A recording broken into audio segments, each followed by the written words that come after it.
ऐसा केस पहली बार आया है यहाँ पे। खुद कमिश्नर साहब को भी इस बात पर यकीन नहीं हो रहा है। वो खुद इन्वेस्टिगेशन की रिपोर्ट देखना चाहते हैं। खैर, आप लोग बताइए क्या हुआ था वहाँ, क्या देखा आपने?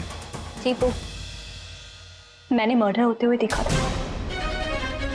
क्या आप मर्डर की विटनेस हैं? आपने देखा वो कौन था?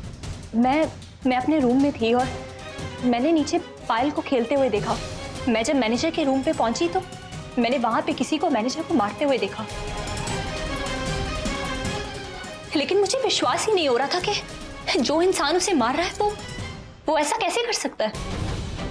मुझे पायल का नाम लेना चाहिए या नहीं, क्या करूं? मैनेजर को किसने चाकू मारा मिसेस सबरवाल? आप साफ साफ बताइए कौन था वो? मैनेजर की बेटी पायल। क्या? मैनेजर की बेटी? वो बच्ची? इंस्पेक्टर साहब, मेरी पत्नी को गलतफहमी हुई है। जिस वक्त मैनेजर का खून हुआ उस वक्त पायल मेरे साथ बाहर लॉन में खेल रही थी। There's no way कि वो अंदर होती और किसी का कत्ल कर रही होती है। तुम्हें ये लग रहा है कि मैं झूठ बोल रही हूँ? देखो राहुल, प्लीज मेरी बात समझने की कोशिश करो। उसने मेरे सामने अपने पापा को चाकू मारा था, लेकिन जब मैं बाहर आई तो वो तुम्हारे साथ खेल रही थी। मुझे भी समझ में नहीं आ रहा कि क्या हो रहा है, लेकिन मैं झूठ नहीं बोल रही हूँ। मानवी, मैं ये नहीं बोल रहा हूँ कि तुम झूठ बोल रही हो।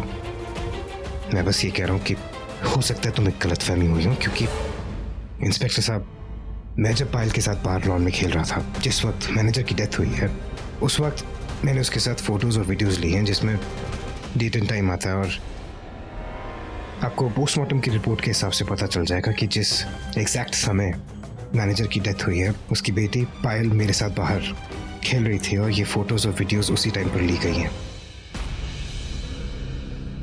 मैं ये नहीं बोल रहा हूँ कि तुम झूठ बोल रही हो, मैं सिर्फ ये कह रहा हूँ कि मुझे भी तो गलतफहमी हुई थी उस आदमी को लेके कि मैंने उसका कत्ल कर दिया, लेकिन हो जाता है मानवी।